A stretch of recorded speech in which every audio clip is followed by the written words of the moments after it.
Hi, I'm Dave Dinkle, and we're here again for Deal Talk. These are real-life examples of doing deals with no money, no credit, and no risk.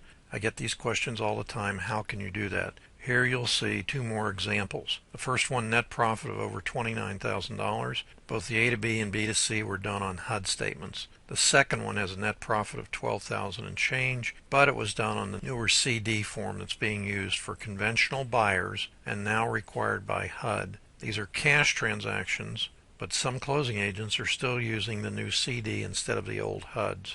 Property number one. As always, I've taken out the personal information about the players and the property. What's important here is this is the top half of the A to B HUD. There's the purchase price, $430,000. Now, if you're saying to yourself, that's ridiculous, the average price home in our area is $150,000. It doesn't matter because you don't need the money to do the closing. Now let's look at the bottom half of the A to B HUD. What's important here is this is how much money the student needed to bring to closing to actually close the first leg of the transaction, $434,281.74. But he had no money. So we used transactional funding, which you'll see in the B to C leg of the HUD, second leg. He also had no earnest money deposit. Now, does that mean he had no earnest money deposit whatsoever? No. He put up a $1,000 deposit with a preferred closing agent of ours who used that same $1,000 over and over again on the HUD statements.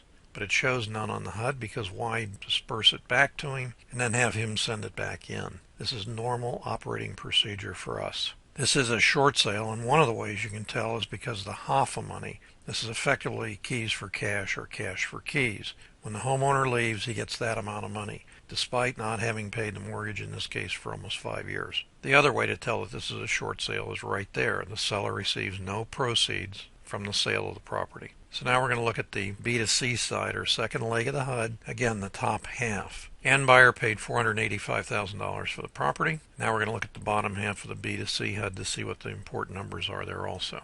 Net profit of $29,125.64. There's the transactional funding amount, so the student had no money whatsoever in the deal. However, the end buyer did have an earnest money deposit of $18,000. In the event he hadn't closed, we would have kept the $18,000, lost a $1,000 earnest money deposit, and netted $17,000 profit on the deal without ever actually closing it. Let's go on to property number two. This is the A to B, what I called CD, the top half. That's a closing disclosure. Very much different in its format. There's the purchase price. On the CDs, typically the buyer would be on the left side for a HUD. On the CDs, the seller's on the left, buyer's on the right side, and each party gets an obvious debit or credit to their account side.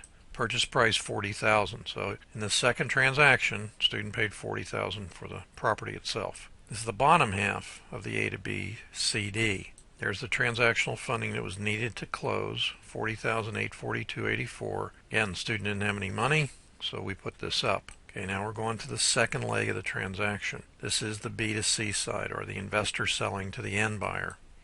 There's the sale price. Okay, seller receives a credit, and the buyer has to bring in the money, therefore it's a debit that he owes it. Now, on the bottom half of the second leg of the HUD, what's important here is the difference between what it was sold for, the cost to purchase it. That's the net profit. There's the net profit on the deal, $12,168.69. No money in the transaction because there's the transactional funding as a debit to the seller. It's being paid back. What's unusual about this transaction is this $8,000 credit, which actually is a finder's fee to whoever brought the buyer to the closing table. So the buyer, if you remember, paid $55,000 plus $8,000 plus the closing costs he had. His net is $63,271.75 cost for this property.